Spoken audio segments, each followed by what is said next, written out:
दोस्तों, मेरे चैनल में आप सभी का स्वागत है। ब्लेस्ड रुद्रांशी आज प्रस्तुत करते हैं श्री सत्यनारायण व्रत कथा।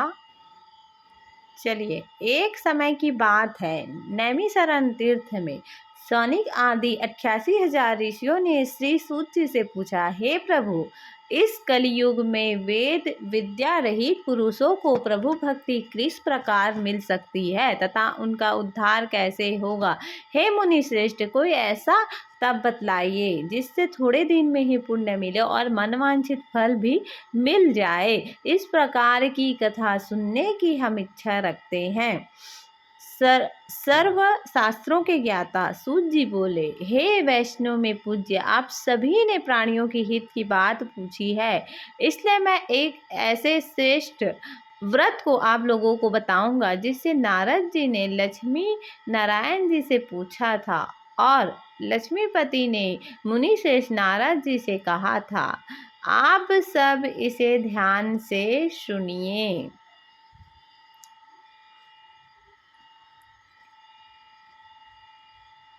एक समय की बात है, योगी राज नारद जी ने दूसरों के हित की इच्छा के लिए अनेकों लोकों में घूमते हुए मृत्यु लोक में आ पहुँचे। यहाँ उन्होंने अनेक योनियों में जन्मे प्रायः सभी मनुष्यों को अपने कर्म द्वारा अनेकों दुख से पीड़ित देखा। उनका दुख देख नारद जी सोचने लगे, कैसे यत्न किया जाए जिसके करने से निश्चित रूप से मानव के दुख का अंत हो जाए। करते हुए वह विष्णु लोक में गए।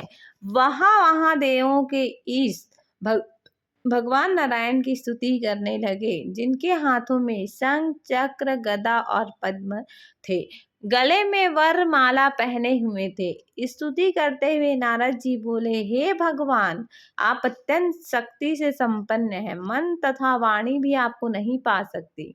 आपका आदि मध्य तथा अंत नहीं है। निर्गुण स्वरूप सृष्टि के कारण भक्तों के दुख को दूर करने वाले आपको मेरा नमस्कार है। बोलो श्री हरि नारायण भगवान की जय। नारद जी की स्तुति सुन विष्णु भगवान बोले, हे मुनि श्रेष्ठ, आपके मन में क्या बात है? आप किस काम के लिए पधारे हैं, उसे संकोच कहो। इस पर नारद मुनि बोले कि मृत्यु लोक में अनेक योनियों में जन्मे मनुष्य अपने कर्मों के द्वारा अनेकों दुख से दुखी हो रहे हैं। हे नाथ, आप मुझ पर दया रखते हैं तो बतलाइए कि वो मनुष्य थोड़े समय में अपने दुखों से कैसे छुटकारा पा सकते हैं। श्री हरि बोले, हे नारद, मनुष्य की भलाई के लिए तुमने बहुत अच्छी बात पूछी है, जिसके करने से मनुष्य मोह से छूट जाता है। वह बात मैं कहता हूँ, उसे सुनो। स्वर्ग लोक व मृत्यु लोक दोनों में ये दुर्लभ व्रत जो पुण्य देने वाला है, आज प्रेमवश होकर मैं उसे तुमसे कहता हूँ। श्री सत्यनारायण भगवान का यह व्रत अच्छी तरह विधान पूर्वक करके मनुष्य तुरंत ही यहाँ सुख भोग कर मरने पर मोक्ष पाता है। श्री हरि के वचन सुन नारद जी बोले कि उस व्रत का फल क्या है, उसका विधान क्या है, यह व्रत किसने किया था, इस व्रत को किस दिन करना चाहिए, सभी कुछ विस्तार से बतलाइए। नारद की बात सुनकर श्री हरि बोले, दुखों व सुख को दूर करने वाला यह व्रत सभी स्थानों पर विजय दिलाने वाला है। मानव को भक्ति व श्रद्धा के साथ शाम को श्री सत्यनारायण की पूजा धर्म परायण होकर ब्राह्मण व बंधुओं के साथ करनी चाहिए। भक्ति भाव से ही नैवेद्य, केले का फल, घी, दूध, गेहूं का आटा सांवले, गेहूं के स्थान पर साठी का आटा, शक्कर तथा गुड़ लेकर वह सभी भक्षण योग्य पदार्थों को मिला भगवान को भोग लगाए। ब्राह्मण सहित बंधुओं को भी भोजन कराए। उसके बाद स्वयं भोजन करे, भजन कीर्तन के साथ भगवान की भक्ति में लीन हो जाए। इस तरह से सत्यनारायण भगवान का यह व्रत करने पर मनुष्य की सारी इच्छाएं निश्चित रूप से पूरी होती है। इस कली काल अर्थात कलयुग में मृत्यु लोक में मोक्ष का यही एक सरल उपाय बताया गया है। इति श्री सत्यनारायण व्रत कथा का प्रथम अध्याय। श्रीमन्नारायण नारायण नमो नमो, भजबन नारायण नारायण नमो नमो। श्री सत्यनारायण भगवान की जय। सत्यनारायण व्रत कथा अध्याय 2। सूत जी बोले, हे ऋषियों, जिसने पहले समय में इस व्रत को किया है उसका इतिहास कहता हूँ, ध्यान से सुनो। सुंदर काशीपुरी नगरी में अत्यंत निर्धन ब्राह्मण रहता था। भूख प्यास से परेशान वह धरती पर घूमता रहता था। ब्राह्मणों से प्रेम करने वाले भगवान ने एक दिन ब्राह्मण का वेश धारण करके उसके पास जाकर पूछा, हे विप्र, नित्य दुखी होकर तुम पृथ्वी पर क्यों घूमते हो? दीन ब्राह्मण बोला, मैं निर्धन ब्राह्मण हूँ, भिक्षा के लिए धरती पर घूमता हूँ। हे भगवान, यदि आप इसका कोई उपाय जानते हो तो बतलाइए। वृद्धा ब्राह्मण कहता है कि सत्यनारायण भगवान मनोवांछित फल देने वाले हैं, इसलिए तुम उनका पूजन करो। इसे करने से मनुष्य सभी दुखों से मुक्त हो जाता है। वृद्धा ब्राह्मण बन के आए सत्यनारायण भगवान उस निर्धन ब्राह्मण को व्रत करने का सारा विधान बताकर अंतर ध्यान हो गए। ब्राह्मण मन ही मन सोचने लगा कि जिस व्रत को वृद्धा ब्राह्मण करने को कहा गया है मैं उनसे जरूर करूँगा। यह निश्चय करने के बाद उसे रात में नींद नहीं आई। वह सवेरे उठकर सत्यनारायण भगवान के व्रत का निश्चय कर भिक्षा के लिए चला गया। उस दिन निर्धन ब्राह्मण को भिक्षा में बहुत सा धन मिला, जिससे उसने बंधु बंधुओं के साथ मिलकर श्री सत्यनारायण भगवान का व्रत संपन्न किया। भगवान सत्यनारायण का व्रत संपन्न करने के बाद वह निर्धन ब्राह्मण सभी दुखों से छूट गया और अनेक प्रकार की संपत्ति से युक्त हो गया।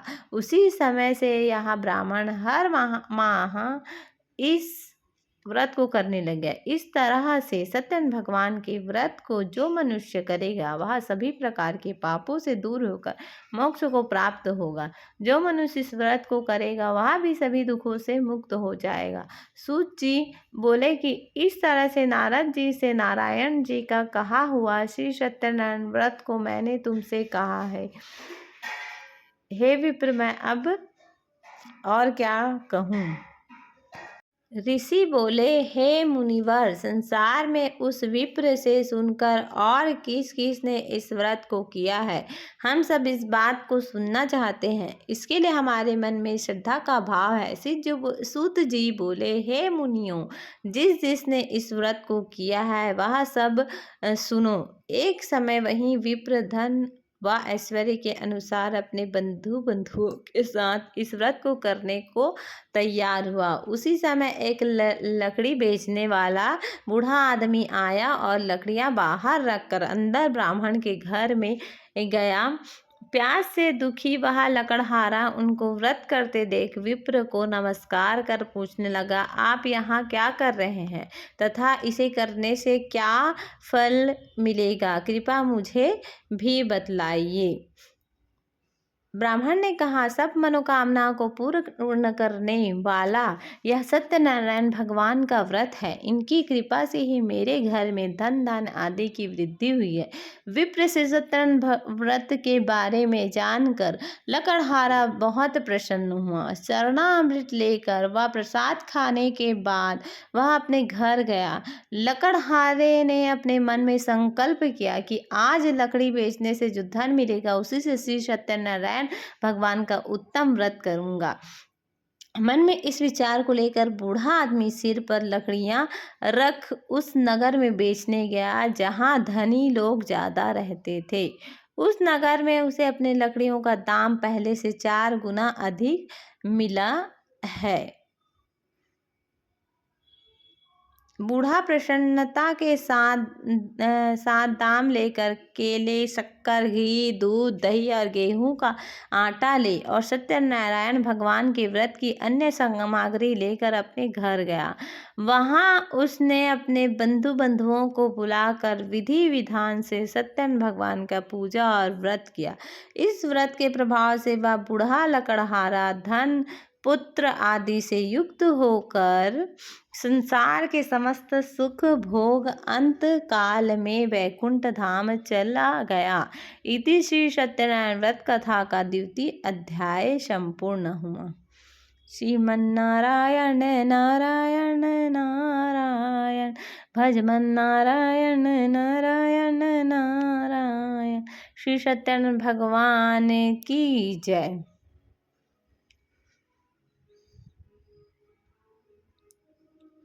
सूत जी बोले, हे श्रेष्ठ मुनियों, अब आगे की कथा कहता हूँ। पहले समय में उल्कामुख नामक का एक बुद्धिमान राजा था। वह सत्य वक्ता और जितेंद्रिय था। प्रतिदिन देव स्थानों पर जाता और निर्धन को धन देकर उनके कष्ट दूर करता। उसकी पत्नी कमल के समान मुख वाली तथा सती साध्वी थी। भद्रशिला नदी के तट पर उन दोनों ने श्री सत्यनारायण भगवान का व्रत किया। उसी समय साधु नाम का एक वैश्य आया। उसके पास व्यापार करने के लिए बहुत सा धन भी था। राजा को व्रत करते देख वह विनय के साथ पूछने लगा, हे राजन, भक्ति भाव से पूर्ण होकर आप यहाँ क्या कर रहे हैं? मैं सुनने की इच्छा रखता हूँ, तो आप मुझे बतलाइए।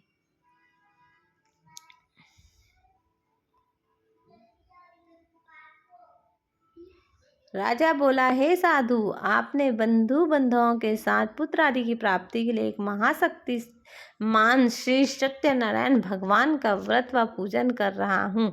राजा के वचन सुनकर साधु आदर से बोला, हे राजन, मुझे इस व्रत का सारा विधान कहिए। आपके कथा अनुसार मैं भी इस व्रत को करूँगा। मेरी भी संतान नहीं। इस व्रत को करने से निश्चित रूप से मुझे संतान की प्राप्ति होगी।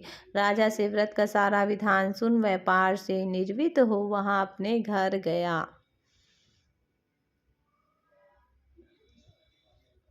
साधु वैश्य ने अपनी पत्नी को संतान देने वाला इस व्रत का वर्णन सुनाया और कहा कि जब मेरी संतान होगी तब मैं इस व्रत को करूंगा।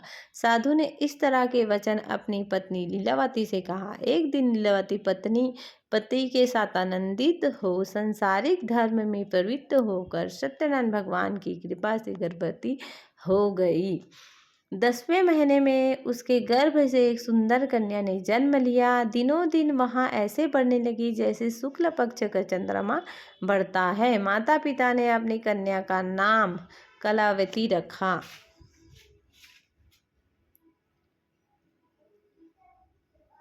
एक दिन लीलावती ने मीठे शब्दों में अपने पति को याद दिलाया कि अपने सत्यनारायण कथा भगवान के जिस व्रत को करने का संकल्प किया था उसे करने का समय आ गया है। आप इस व्रत को करिए। साधु बोले कि हे प्रिय,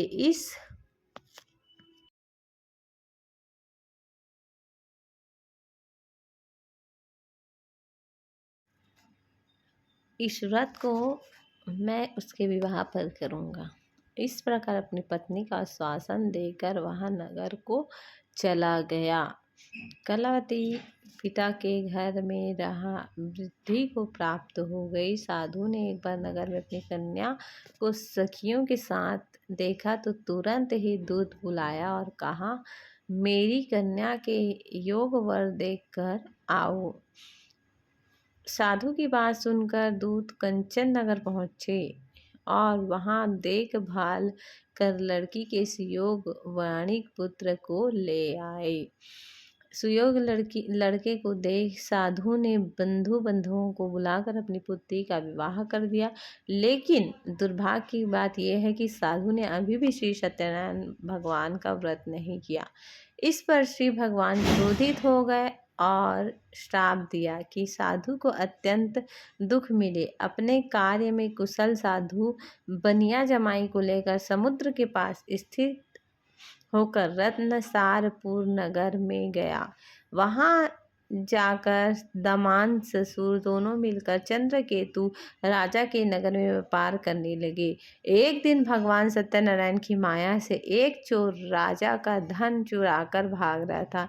उसने राजा के सिपाही को अपना पीछा करते देख चुराए हुए धन वहां रख दिया जहां साधु अपने जमाई के साथ ठहरा हुआ था। राजा के सिपाहियों ने साधु वैश्य के पास राजा का धन पड़ा देखा तो वहां ससुर और जमाई दोनों को बांध कर प्रसन्नता से राजा के पास ले गए और कहा कि उन दोनों चोरों हम पकड़ लाए हैं, आप आगे की कार्यवाही की आज्ञा दे। राजा की आज्ञा से उन दोनों को कठिन कारावास में डाल दिया गया और उनका सारा धन भी उनसे छीन लिया गया।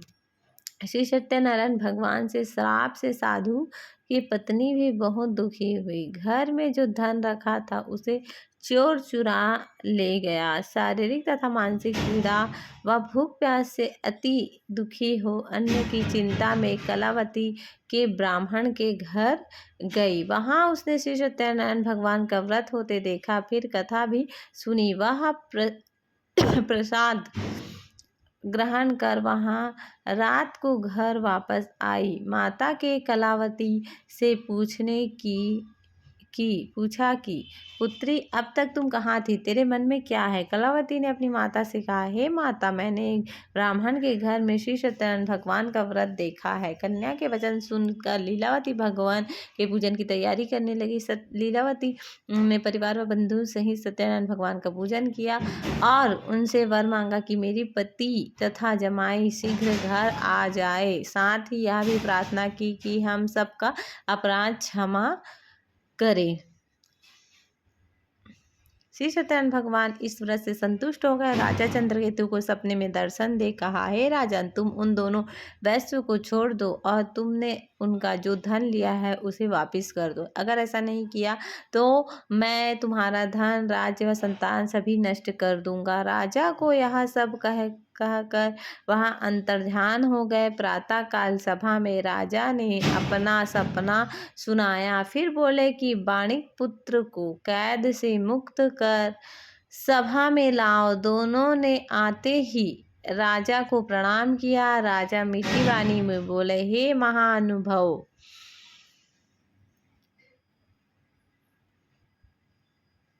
भाग्यवश ऐसा कठिन दुख तुम्हें प्राप्त हुआ, लेकिन अब तुम्हें कोई भय नहीं है। ऐसा कहा राजा ने उन दोनों को नए वस्त्र आभूषण भी पहनाए। जितना धन उनका लिया था उनसे दुगुना धन वापस कर दिया। दोनों वैसे अपने घर को चल दिए।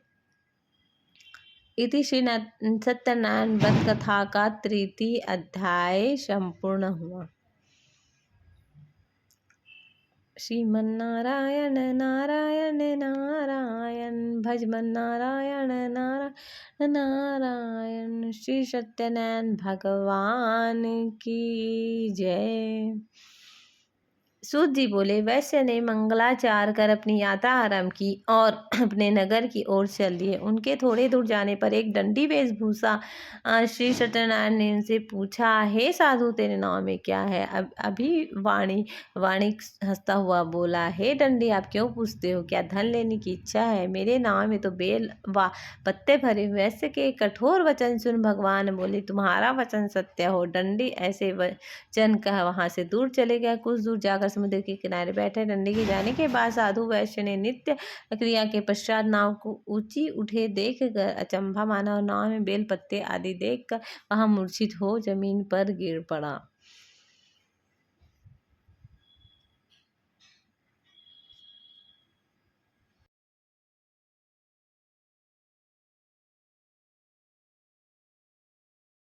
मूर्छ खुलने पर वह अत्यंत शोक में डूब गया। तब उसका दामाद बोला, आप शोक न मनाएं, यहाँ दंडी का श्राप है, इसलिए हमें उनकी शरण में जाना चाहिए, तभी हमारी मनोकामना पूर्ण होगी। दामाद की बात सुनकर वह दंडी के पास पहुंचा और अत्यंत भक्ति भाव नमस्कार बोला, मैंने आपसे जो जो असत्य वचन कहे हैं उनके लिए मुझे क्षमा दे। ऐसा कह कर महान शोक आतुर हो रोने लगा। तब दंडी भगवान बोले, हे वाणिक पुत्र, मेरी आज्ञा से बार बार तुम्हें दुख प्राप्त हुआ है, तुम मेरी पूजा से विमुख हुआ है। साधु बोले, हे भगवान, आपकी माया से ब्रह्मा आदि देवता भी आपके रूप को नहीं जानते, तब मैं अज्ञानी कैसे जान सकता। आप प्रसन्न होइए, अब मैं सामर्थ्य के अनुसार आपकी पूजा करूँगा। मेरी रक्षा करो और पहले के समान नौका में धन भर दो।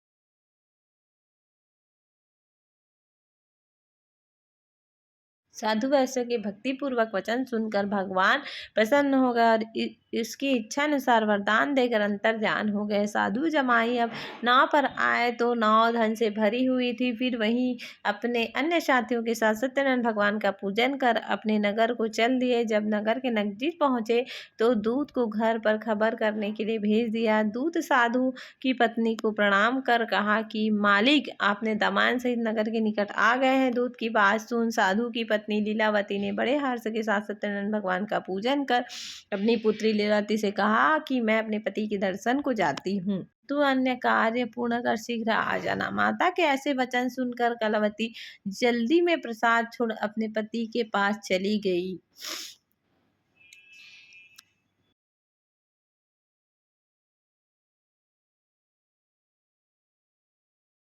रात की आज्ञा के कारण श्री सत्यनारायण भगवान रुष्ट हो गए और नाग सहित उसके पति को पानी में डुबा दिया। कलावती अपने पति को वहां ना पाकर रोती हुई जमीन पर गिर पड़ी। नौका को डूबा हुआ देख वह कन्या को रोता देख साधु दुखी होकर बोले, हे प्रभु, मुझसे तथा मेरे परिवार से जो भूल हुई उसे क्षमा करे। साधु के दीन वचन सुनकर श्री सत्यनारायण भगवान प्रसन्न हो गया। आकाशवाणी हुई कि हे साधु, तेरी कन्या मेरे प्रसाद को छोड़कर आई है, इसलिए उसका पति अदृश्य हो गया है। यदि वह जाकर प्रसाद खाकर लौटती है तो उसका पति अवश्य ही मिलेगा।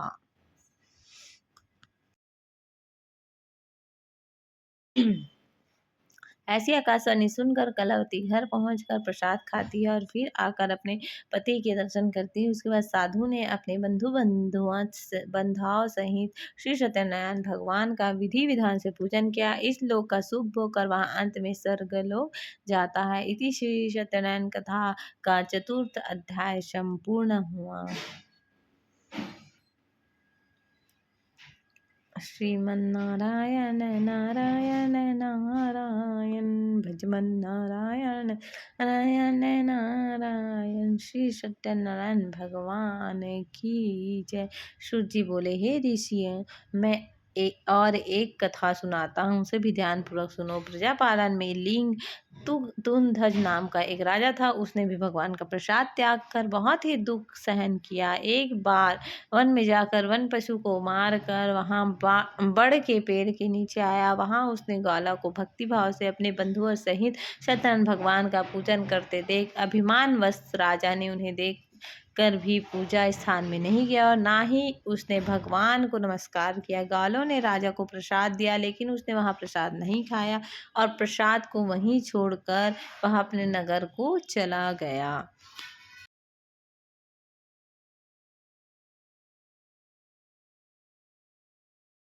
जब वह नगर में पहुंचा तो वहां सब कुछ तहस नहस हुआ पाया। वह शीघ्र ही समझ गया कि यह सब भगवान ने किया है। वह दोबारा वाले के पास पहुंचा, विधि पूर्वक पूजा करके प्रसाद खाया तो श्री सत्यनारायण भगवान की कृपा से सब कुछ पहले जैसे हो गया। दीर्घ काल तक स्वर्ग सुख भोगने के बाद मरण उपरांत उसे स्वर्गलोक की प्राप्ति हुई।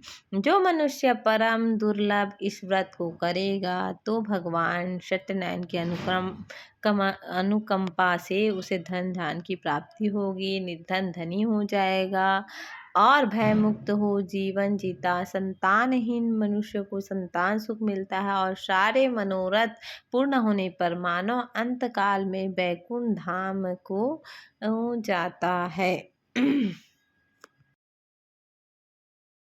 सूत जी बोले, जिन्होंने पहले इस व्रत को किया है, अब उनके दूसरे जन्म की कथा सुनाता हूँ। वृद्धा सतानंद ब्राह्मण ने सुदामा का जन्म लेकर मोक्ष की प्राप्ति की। लकड़हार ने अगले जन्म में निषाद बनकर मोक्ष प्राप्ति। उल्का मुख नाम का राजा दशरथ होकर बैकुंठ को गया। साधु नाम के वैश्य ने मोरदा ध्वज बनकर अपने पुत्र को आरे से चीर कर मोक्ष पाया।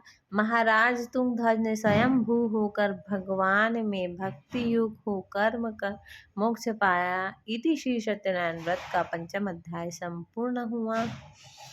श्रीमन्नारायण नारायण भजमन नारायण नारायण नारायण। बोलो सत्यनारायण भगवान की जय। धार्मिक वीडियो के लिए हमारे चैनल से जुड़िए रहे। ब्लेस्ड रुद्रांश।